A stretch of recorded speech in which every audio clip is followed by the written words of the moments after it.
What's going on, everyone? My name's Eric, and today on the channel we have something very cool today. We have this. This is a pedal from my friends at Master Effects. This is the EQFH Pro. This is a new pedal that kind of is a step up from the regular EQFH. And if you couldn't tell what the EQFH stands for, it stands for the EQ from Hell. And as you guys know, Dimebag's kind of my #1 influence, and I have a lot of Dimebag content on the channel, and we have this as well. This is actually kind of like a Dimebag pedal, because this pedal is recreating the Furman PQ3 rack equalizer that he used on Cowboys from Hell and the Great Southern Trendkill. So without further ado, let's take a quick dive onto the EQFH Pro. So as I said earlier, this pedal is recreating the Furman PQ3 rack mount equalizer that Dimebag used in his rig for most of his Pantera career. And what my friends at Master Effects have done with that original PQ3 is that they've taken it and basically shrunk it down into a pedal platform configuration here, which is way more accessible and way more kind of user-friendly over a rack EQ. But with all that being said, let's take a look at some of the specs here. We have 3 rows of equalization. You have the lows, the mids, and the highs. We also have a cut or a boost function up top. We have a frequency control here, and we have a bandwidth control here. So the cut and boost, obviously that is going to be whether you want to boost the frequency or whether you want to cut it. We also have the frequency, which is dictating which frequency you're going to be boosting or cutting. And the bandwidth control down here basically is going to be saying if you have a narrow or a wide boost for that particular frequency that you are going to be boosting or cutting respectively. And speaking of the overall frequency and the amount of gain that we have on tap here, we have 20 decibels of boosting or cutting, which is a lot. And this is the exact same frequencies that is used on the Furman PQ3. We also have a level control up here. The level control also acts as kind of like a clean boost when you have the EQ in the off position here with this toggle switch over here. Very cool as well. This also gets super hot and it has around 86 decibels of boost, which is incredibly loud as well. So there's a ton of gain from this pedal. And as you guys probably remember me demoing in my Dimebag's rig video, once you throw an EQ pedal in front of those old Randall amps, they come to life, because the Randall amps on their own, they need a bit of push and they need a bit of work to get them really going into the whole Dimebag territory, or at least for a modern boosted metal tone. Up on here, we also have the addition of a clip function, so the pedal will let you know if your signal is clipping, so then you can roll back some of the gain, whether that is from boosting or cutting frequencies or the overall level boost here.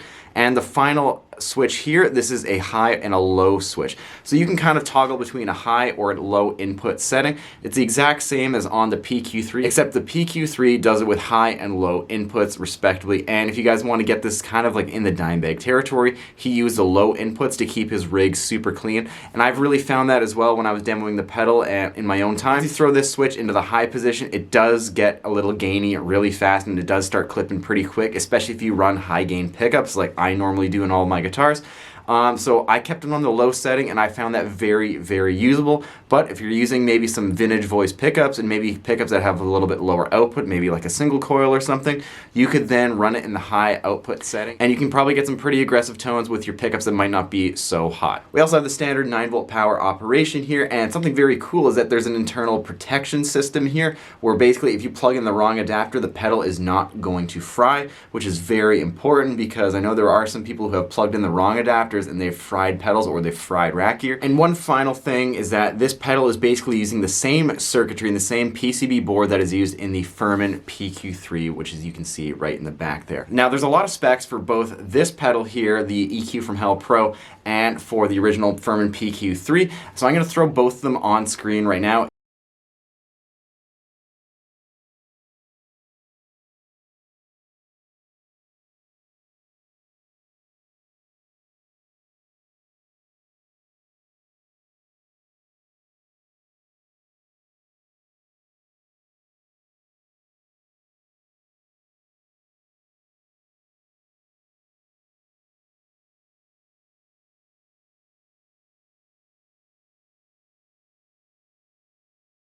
So essentially this is kind of like a modern replica using the exact same components as the original PQ3 in a pedal platform configuration that you can use in so many different applications. And something that's very unique about this pedal here and the actual Furman rack EQ over there is that when you engage both these pedals, they do have some inherent noise. And that was kind of a complaint from some people who had the EQ from Hell, the regular one before this one, is that they actually wanted to have the noise that the original Furman PQ3 had. So with a lot of testing and a lot of different circuit boards and things like that, Eventually, the EQ from Hell Pro was born with a few other creature comforts that were put into this pedal as well as the noise. So once you turn on this pedal, you're going to hear that it does get a little noisy, and I will demo that in just a second, but it is a normal thing for the pedal. And I'll show you actually right now how you can isolate this and keep this pedal very quiet. All right, so here we have the pedal rig kind of all dialed in. Everything is going straight out of the guitar into the noise gate, into the vulgar effects pedal, and into my interface.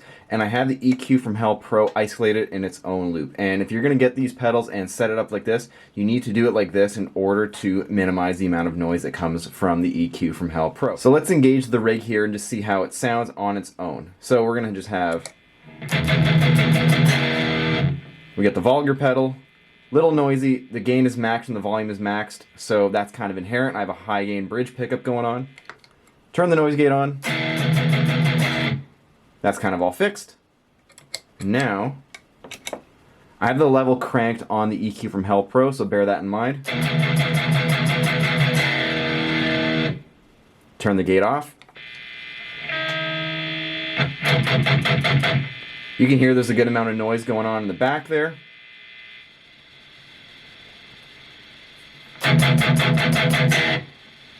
Even when I adjust the level, turn it all the way down, obviously the signal is going to get cut.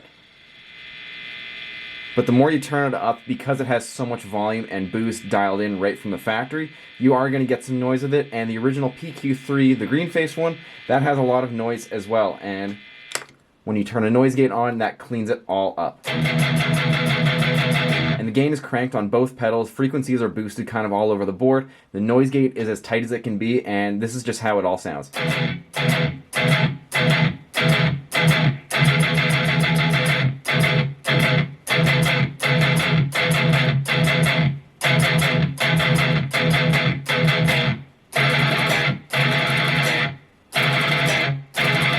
I recommend you run the EQ from Hell Pro in the loop of a noise gate, so maybe that's like a Boss NS2 or like a Rev G8 or something. Isolate this and you're going to get this whole rig sounding super clean. Otherwise, if you don't have this pedal isolated on its own, you're going to have a little bit of noise issues as well. And this is just a simple fix to keep you happy and to keep other people from maybe complaining that the pedal has a ton of noise when that is the inherent design. This is a very easy solution that you can do on your own as well. So now with all that being said, let's hear how the EQ from Hell Pro stacks up to the original 1970s green face Furman PQ3 in some isolated mixes, playing some Pantera riffs. Here we go.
And that's going to do it for the comparison between the Furman PQ3, the original one from the 70s, and the brand new Master Effects EQ from Hell Pro.